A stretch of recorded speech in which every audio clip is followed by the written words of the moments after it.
The rain lashed against the old train station as if trying to erase it from existence. The wind howled through the empty corridors, whistling between rusted metal panels. The few streetlights flickered irregularly, casting ghostly shadows over the rain-soaked pavement. There was no one there, no one except him, the dog, soaked, thin, his bones visible beneath mud-streaked fur, marked by time and scars. His eyes were deep wells of pain and resignation. He trembled but did not move. He only waited. Paulo. That was the name he had once been given. But it had been a long time since anyone had called him by it. For 5 years he had been there, motionless, trapped in a cruel fate no one could understand. During the day, he wandered through the station, scavenging through trash cans, curling up beneath the worn-out benches. But every evening, without fail, he returned to the same spot by the tracks, his eyes locked on the horizon. Waiting, the townspeople had grown used to him. Some whispered that he was a ghost, a spirit of flesh and bone condemned to relive the same moment every day. Others simply ignored him, as if unable to bear the weight of his silent sorrow. But there were those who wondered, why did he never leave? Walter, the station's oldest ticket clerk, was one of them. He remembered the first time he saw Paulo 5 years ago. It was a cold autumn morning. The dog had appeared out of nowhere, sat near the entrance, and stayed. At first, Walter thought he was just another stray, another forgotten soul in a world that moved too fast. But as the days passed, Apollo never left. And the strangest thing? Every time a train arrived, he would spring to his feet, his brown eyes wide with anticipation, hopeful. And every time the doors closed and the train pulled away, he would lie back down. His eyes would dim. Walter began caring for him quietly, leaving out scraps of bread, a small bowl of water, speaking to him in soft murmurs, as if trying to ease his silent suffering. But nothing changed. Not the cold, not the storms, not the passing of seasons. Paulo kept waiting. For whom? For what? No one knew. Until one night something happened. Something that would change everything. The night was cold and merciless. A thin mist clung to the station, weaving through the empty benches and broken tiles. The flickering streetlights cast weak, trembling glows on the pavement, barely cutting through the darkness. Somewhere in the distance, a lone car rumbled down the road before disappearing into silence. Apollo lay curled on the damp concrete, his thin body rising and falling with slow, steady breaths. His fur, once thick and golden, was now dull and matted, evidence of the years that had passed. Yet, despite the cold, the hunger, and the endless solitude, he remained. His eyes, dark and hollow, never strayed from the tracks. From inside the ticket booth, Walter watched. He had seen this ritual play out too many times. The waiting, the hope, the heartbreak. He stepped outside, his boots crunching against the gravel as he approached with a small plastic container. "Got you something, buddy," he murmured, placing it down. "A bit of chicken and rice, better than nothing." Paulo didn't react. His ears twitched slightly, but his gaze stayed fixed on the distance. And then, as if on cue, the familiar low hum of the approaching train filled the air. Walter let out a breath. Paulo tensed. His muscles, weak from time and hardship, still managed to gather enough strength to lift his frail body. His tail gave a slow, hopeful wag as the train screeched to a stop. The doors slid open, and Apollo's eyes darted from face to face. Searching, waiting, Walter swallowed hard, already knowing how this would end. One by one, passengers stepped off. Some hurried past, pulling their coats tight. Others glanced briefly at the dog before turning away. The final passenger exited. The whistle blew. The doors slid shut. And just like that, Apollo lowered himself back to the ground, defeated. His ears drooped, his tail stilled. The hope in his eyes vanished, swallowed by the darkness once again. Walter sighed, running a hand through his thinning gray hair. He had tried for years to uncover Apollo's story. He had asked around, looked for old lost dog posters, even tried following him once. But there were no answers. Only a question that no one could answer. "Who are you waiting for, boy?" he whispered. Apollo didn't move. Walter turned his gaze to the empty tracks, a gnawing thought settling in his chest. Maybe Apollo wasn't just waiting for someone. Maybe he was waiting for someone who was never coming back. The morning was heavy with fog, a thick veil that blurred the outlines of buildings and crept through the empty streets like a ghost unwilling to leave. The sky hung low and gray, suffocating the town in an eerie stillness. The ground was still damp from last night's rain, and the station smelled of wet pavement and rusted metal. Apollo remained in his usual spot, his body curled tight against the cold. His eyes locked on the tracks as if the answer to his suffering would one day appear there. Walter arrived earlier than usual, his breath visible in the crisp air. He moved stiffly, his bones aching from the years of work and bitter winters. But it wasn't the cold that made his chest tighten this morning. It was Apollo. The dog had barely moved since the last train left the night before. Walter had seen him like this before, waiting, hoping, breaking. He sighed, pulling his worn coat tighter around himself. 5 years. 5 long years. How could a creature so small carry such an unbearable weight? He set down his thermos on the counter and rubbed his hands together, trying to shake the chill from his fingers. His mind was restless. Who had Apollo belonged to? No dog waited this long for no reason. Someone had been here before. Someone he loved, someone he had lost. But who? And why had no one come looking for him? The questions gnawed at Walter, sinking deeper into his thoughts with every passing day. A sudden idea struck him. Maybe there was something he had missed. Something in the station's past that could explain why Apollo refused to leave. He hesitated for a moment, then pushed open the heavy door to the records room. The space was cluttered with stacks of yellowed papers and dust-coated files, the scent of old ink and forgotten time filling the air. If Apollo had been waiting for 5 years, then maybe, just maybe, his story had left a mark somewhere in these records. Walter flipped through faded maintenance logs and incident reports, his fingers tracing over dates and notes scribbled in hurried handwriting. Most were unremarkable. Delays, mechanical failures, lost luggage.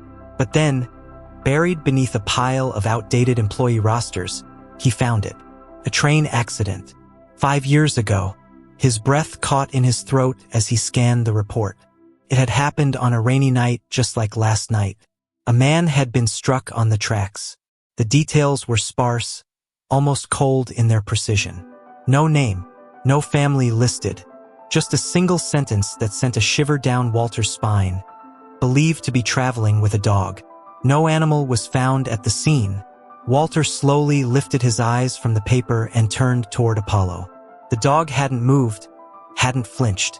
But suddenly, Walter saw him differently. Had Apollo been waiting for someone who was never coming back? Walter sat in the dimly lit records room, the paper in his hands trembling ever so slightly. The faded ink, the brittle texture of the old report. None of it should have mattered, but it did. The words stared back at him, cold and indifferent. A train accident. A man. A missing dog. The details were sparse, almost clinical, as if whoever wrote them hadn't thought twice about the life that had been lost that night. But Walter thought about it now, and when he glanced toward the silent figure lying by the tracks, he felt something inside him crack.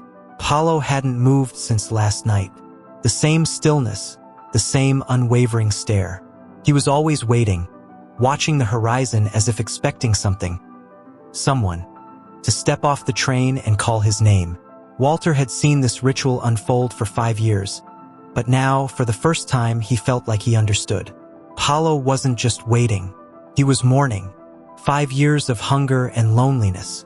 5 years of clinging to a hope that, deep down, must have been fading with each passing train.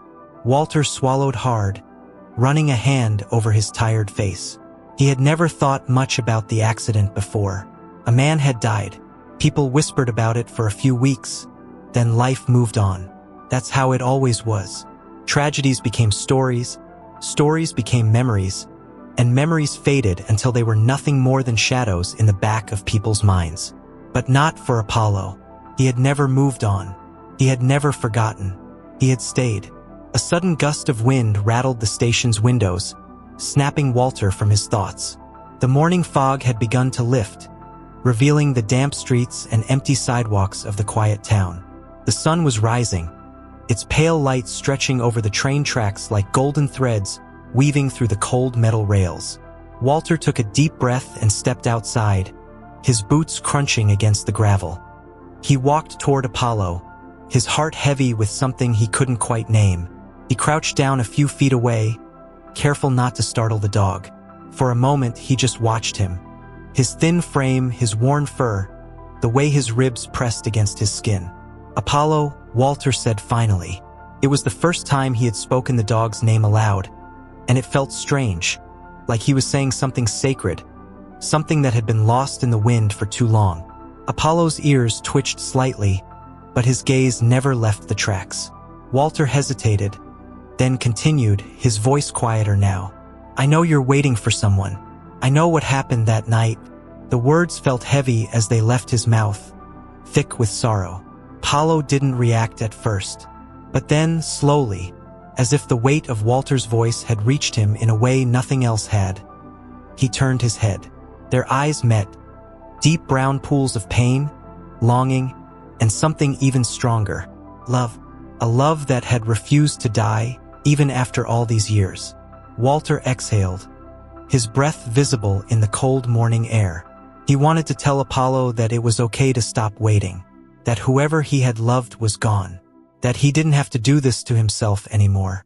But he knew that words wouldn't change anything, because Apollo wasn't just waiting, he was hoping, and hope, no matter how painful, is the hardest thing to let go of.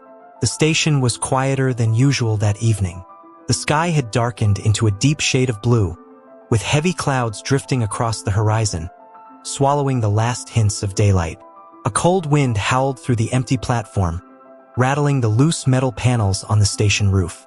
The sound was eerie, like a whisper from something unseen, something forgotten. Apollo remained where he always was, curled up against the cold pavement near the edge of the tracks. His body barely moved, but Walter knew he wasn't sleeping. He never really slept. Even in the dead of night, Apollo's ears would twitch at the faintest sound of a passing train, his eyes fluttering open in anticipation.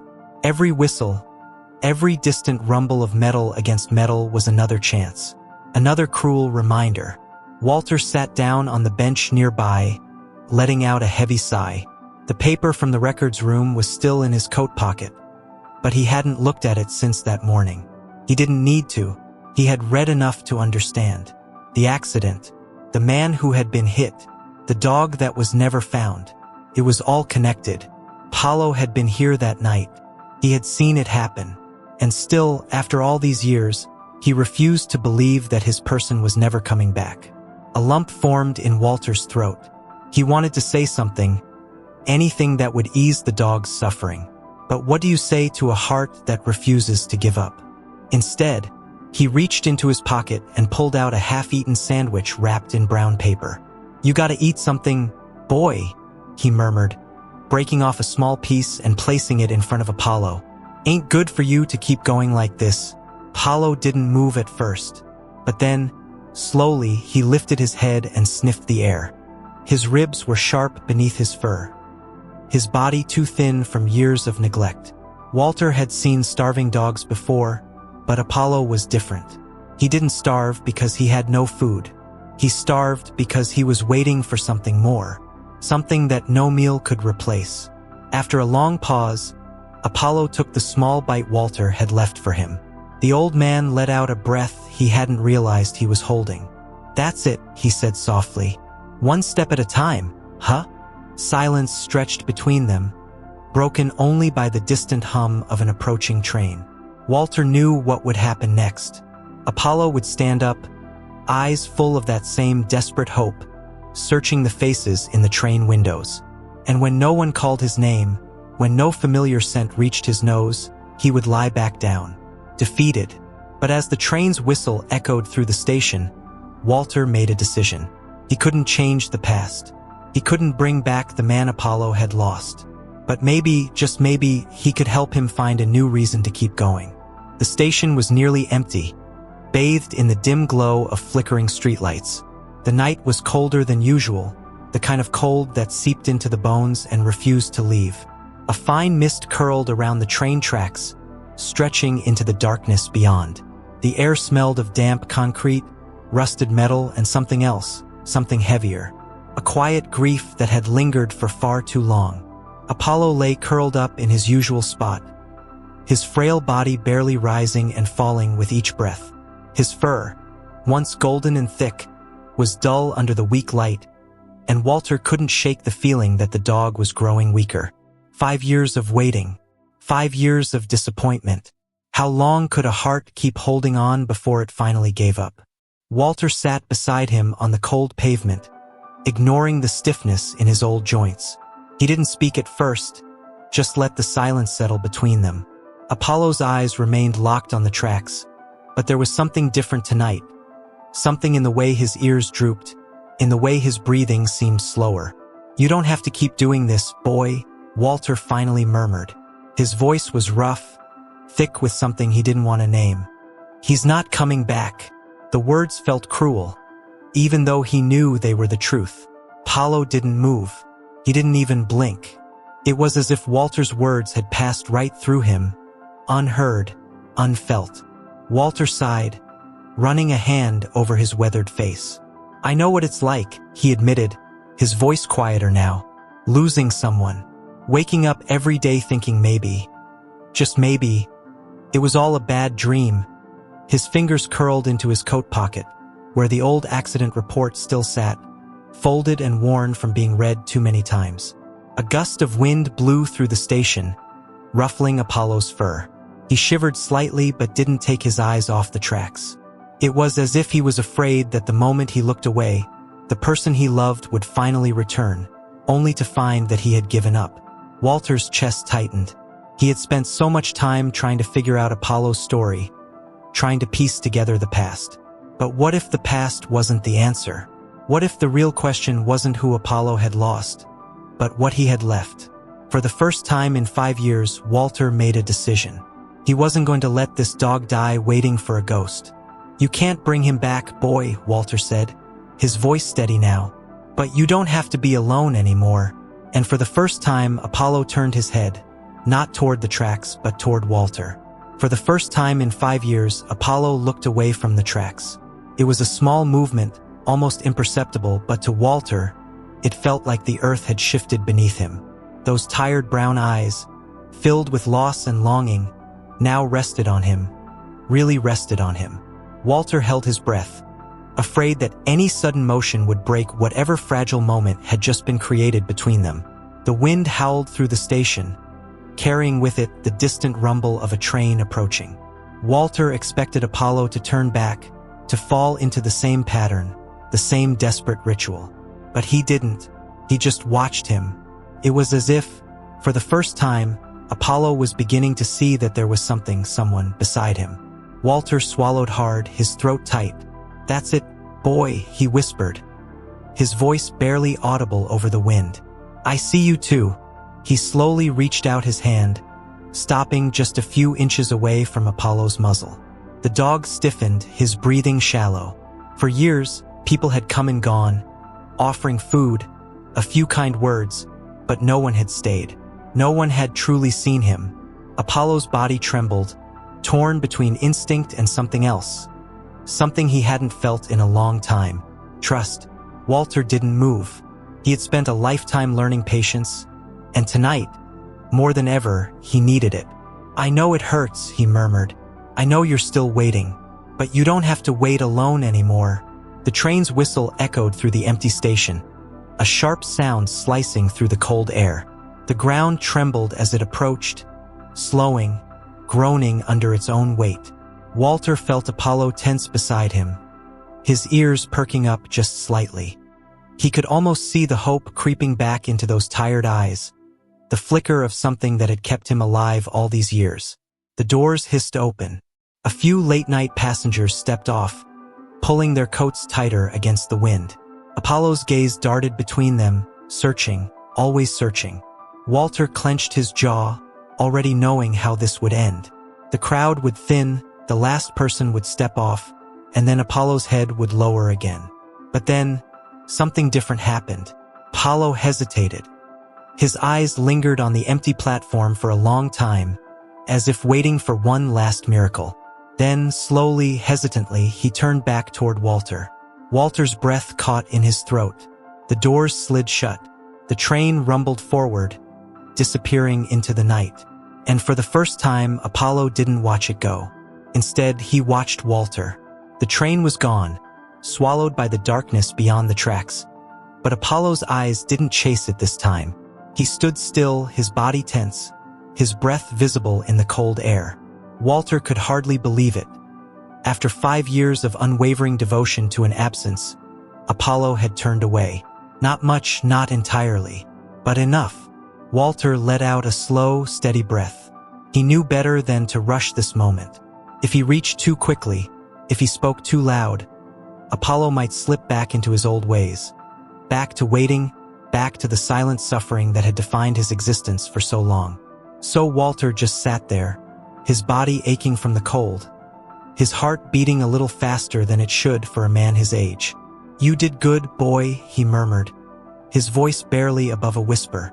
"You don't have to let go all at once. Just one step at a time." Apollo blinked, his ears twitching at Walter's voice. He wasn't sure yet. He wasn't ready. But something had shifted, something fragile and new. A crack in the wall he had built around himself. Walter reached into his pocket, his fingers curling around a small piece of bread. He broke off a bit and placed it on the pavement in front of him. No sudden moves, no expectations, just an offering. "You're not alone, Apollo," he said. "Not anymore." The dog hesitated, his ribs still pressed against his thin skin, his fur still dull and matted from the years of waiting. But hunger was a powerful thing, and tonight, for the first time, it seemed to outweigh his fear. Slowly, so slowly, Apollo took a step forward. His paws were hesitant against the rough pavement, as if the ground beneath him might disappear if he moved too fast. Walter held his breath, his fingers resting lightly on his knee, resisting the urge to reach out. Let him decide. Let him choose. Apollo lowered his head, sniffing the piece of bread. Another pause, another moment of uncertainty. Then, cautiously, he took it between his teeth and swallowed. Walter felt his chest tighten. Apollo had eaten before, of course, scraps from kind strangers, meals left behind by workers passing through. But this felt different. This wasn't just survival. This was acceptance. Walter didn't say anything else. He simply sat there, letting the quiet stretch between them, letting Apollo decide what came next. The dog took another step, closer this time, his dark eyes locked onto Walter's. Not quite trust, not yet, but hope. For the first time in 5 years, hope. The night was colder than usual, but for the first time in 5 years, Apollo wasn't lying against the freezing pavement, waiting for something that would never come. He was still there, still close to the tracks, still watching, but something was different now. His body wasn't as tense. His gaze, though cautious, was no longer hollow. And most importantly, he had moved closer to Walter. The old man sat with his hands resting on his knees, watching Apollo with quiet patience. He didn't dare speak, didn't dare break the fragile moment between them. Everything had led to this: the quiet offerings, the whispered reassurances, the endless nights spent in the cold. And now, Apollo had chosen to stay near him instead of the tracks. Walter swallowed against the lump forming in his throat. "You're getting there, boy," he murmured, his voice hoarse with something he couldn't quite name. One step at a time. Apollo blinked, his ears twitching at the sound of Walter's voice. He was still uncertain, still trapped between the past and whatever future waited for him. But there was no mistaking it now. The waiting had changed. It wasn't just about what he had lost anymore. It was about what he had left. Walter shifted slightly, careful not to startle him. From his pocket, he pulled out an old scarf, soft, warm, worn from years of use. Without thinking much about it, he set it down beside Apollo, a quiet offering. "It's not much, but it'll keep you warm," he said softly. "Not that you ever seem to care about the cold." Apollo hesitated. He sniffed the fabric, his body tensing slightly as if expecting something unfamiliar, something unsafe. But then, just as slowly as before, he did something Walter hadn't dared hope for. He lowered himself onto the scarf. Walter let out a breath he hadn't realized he was holding. The wind howled, rattling the station roof. The tracks stretched into the distance, disappearing into the unknown, the same as they always had. But tonight, for the first time, Apollo wasn't watching them. He was watching Walter. Something deep inside the old man ached. Something he had buried long ago. He had spent most of his life at this station, watching people leave, watching them say goodbye. He had always thought he had made peace with solitude. But now, looking at Apollo curled up beside him, he realized something. Neither of them were meant to be alone. The final train of the night whistled in the distance. Apollo's ears perked slightly, but he didn't move. He didn't stand up. He didn't prepare to search the faces stepping off the train. He just stayed where he was. Walter exhaled, his breath visible in the cold air. He reached out slowly, hesitating only for a second before resting his hand gently on Apollo's head. And this time, Apollo didn't pull away. The station was quiet. The wind had settled. The mist had lifted. And for the first time in 5 years, Apollo wasn't lying alone on the cold pavement. He was still there, curled up beside Walter, but something had shifted. The weight of the past, the endless waiting, the heartbreak, the loneliness, felt lighter, almost as if the night itself had exhaled a long-held breath. Walter sat with his back against the bench, his hand resting gently on Apollo's head. His fingers moved in slow, careful strokes, brushing over the dog's worn fur. Apollo didn't flinch. He didn't pull away. He had stopped waiting for a ghost. "You're a stubborn old thing," Walter murmured with a small chuckle, shaking his head. "Guess we have that in common." Apollo blinked up at him, his deep brown eyes reflecting something that Walter hadn't seen before. Not just sadness, not just longing, but acceptance. For 5 years, Apollo had refused to leave, chained to the past by nothing but hope and memory. And for 5 years, Walter had watched, helpless, knowing there was nothing he could do to change the past. But tonight, under the pale glow of the station lights, something had finally changed. The last train of the night approached, its distant whistle cutting through the silence. The ground trembled beneath them as it slowed to a stop, the doors sliding open with a familiar hiss. Walter felt Apollo tense beside him, his ears perking up slightly. But this time, the dog didn't stand. He didn't search the faces stepping onto the platform. He just watched, quietly, as the train emptied and prepared to leave again. Walter held his breath. The doors beeped, the whistle blew, and then, for the first time in 5 years, Apollo turned away before the train did. Walter's chest tightened. That was it. That was the moment. The one thing he had been waiting to see. Not a dramatic goodbye. Not a grand realization. Just a simple, quiet choice. Apollo had finally let go. The train pulled away, its rumbling fading into the distance. The station was empty again, just as it always was at this hour. But tonight it felt different. Lighter, warmer, not abandoned, not forgotten, just quieter. Walter pushed himself to his feet, his knees cracking from the effort. He looked down at Apollo, who was still curled up on the scarf he had given him. "Come on, boy," he said softly, his voice steady. "Let's go home." For a second, Apollo didn't move. But then, slowly he lifted his head. His eyes met Walter's. And then, finally, he stood up. Side by side, an old man and an old dog stepped away from the station together. For the first time, Apollo wasn't waiting. He was moving forward. And this time, he wasn't alone.